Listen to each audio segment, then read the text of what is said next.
খাল কাটার কথা বলার কারণে সবাই শহীদ জিয়ার কথা বলছে, কথা সত্য। আমরাও ছোটবেলায় ওই ছবিটার কথা বলে মধ্যে বললেন, উনি মাথায় একটা টুপি পরা, সাদা রঙের একটা হাফাতা টাইপের গেঞ্জি পরা একটা, হ্যাঁ, আর এটা করা উনি আপনাদেরও দরকার। এইখানে যারা আমরা আছি আমাদেরও এখানে ওরকম কোনো দুর্নীতিবাজ নেই যে একেবারে পুকুর চুরি করে খেয়ে ফেলা দিচ্ছে, এই ধরনের কোনো লোক আমাদের এখানে নাই।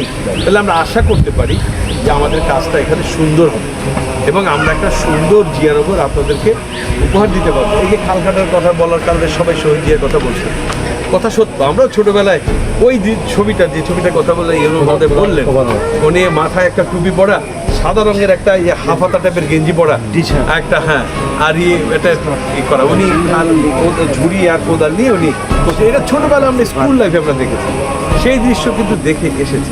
আর একটি বড় বিষয় দেখেন, উনি খাল কাটার কর্মসূচির সূচনা করেছিলেন, আমাদের উপজেলাটাও কিন্তু তার নামে, তাই না?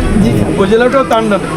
সুতরাং এটা আমাদের সবার জন্য আমাদের জন্য এটা একটা আমাদের আবেগের জায়গা। সুতরাং আমাদের জিয়ানগরের সার্বিক উন্নয়নে আমাদের যা করণীয় আমরা আমাদের প্রত্যেকের যার যার অবস্থাকে আমরা সব করবো ইনশাআল্লাহ। আপনারা শুধুমাত্র একটু ধৈর্য ধরবেন আর দোয়া করবেন। আবার এটা মনে করবেন না আজকে খাল পাইলাম 2 মাসের মধ্যে আর কিছু পাই নাই, এটা কি ভোটটা দিলাম গেল কোথায়, এটা মনে করবেন না। সরকারের সমস্ত কাজই একটা চলমান প্রক্রিয়া, বছরে মাত্র একবার সরকারের কাছ থেকে বরাদ্দ আসে, আমরা সেই বরাদ্দ যতটা পারি নেওয়ার চেষ্টা করছি। আমরা ইনশাআল্লাহ প্রত্যেকটা সেক্টরে আমরা বরাদ্দ আনবো ইনশাআল্লাহ। এরপর তো 6 মাস আপনাকে বসতেই হবে। আপনি কি মাছ 12 মাস ধরতে পারেন খাল থেকে?